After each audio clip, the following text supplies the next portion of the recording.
If you are a hammock camper and thinking about needing to sleep on the ground due to lack of trees, in this video I'll show you how to use a double layer hammock with bug net as a bivy. Hey folks, this is Kurt Papke coming to you from Saguaro National Park up at Manning Camp. And there's plenty of trees up here to hang my hammock from, but where I stayed last night at Douglas Springs there was not, and I had never stayed there before. So I brought my gear this time that would allow me to go to ground. So what I'm going to do today is show you my philosophy and system for going to ground that I've been using for almost a decade now, and it works for me. And I think it's one of the main reasons why you would want to buy a double layer hammock. In fact, I think it's the only reason you should buy a double layer hammock, is if you're going to be using it with a pad of some sort and with the possibility of going to ground. So what I've got here, I have my War Bonnet Blackbird, which is a dual layer 1.7, and I've got one end strung up to a tree. Normally there's going to be one tree where you're camping. There may not be two trees to hang a hammock, but there'll probably be one. If not, there's typically a picnic table or a post or something. You don't need a whole lot of strength here. You just need something to hold your head end of your hammock up. This photo shows me going to ground at the Lone Pine Campground near Yosemite. I saw a scorpion near my campsite and decided I needed bug protection, so I tied my Hennessy to a metal picnic table. Note that you need to stake down the foot end as well to keep tension on the ridgeline. And what I've got here is a Thermarest Z-Fold Z-Rest pad and the Eno pad wings. So these help keep your shoulders and your hips warm at night.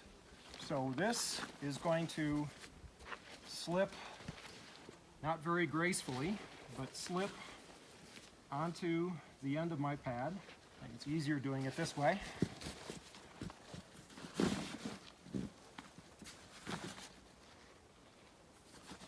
You don't need the extra width at the top, so we want it to come down a little bit from the top end, and then we're just going to slide this in between the layers of the War Bonnet hammock.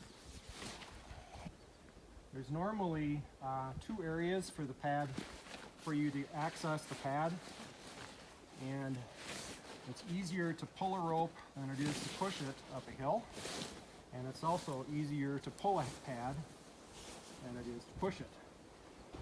So there we go. That pad is fully deployed in between the two layers, all nicely stretched out.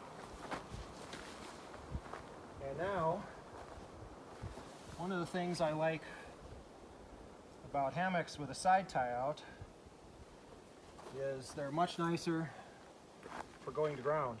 So now I can use this little guy. Okay, so I tried putting my trekking pole in here, and now I should be able to crawl in to my War Bonnet.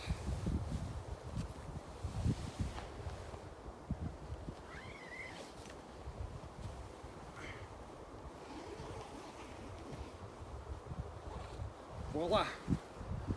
A bug bivy. Pretty comfy, actually. Got a little space here up above me. I was able to hang the evening I filmed this, and was able to just leave the pad in place. I was warm and comfortable despite the 35-degree cold that night. Using a pad and extender with a double layer hammock is an inexpensive way to avoid cold butt syndrome in a hammock for under $50, but I do love my Jacks Are Better underquilt. Thanks for watching. If this video was helpful, please click like or subscribe below.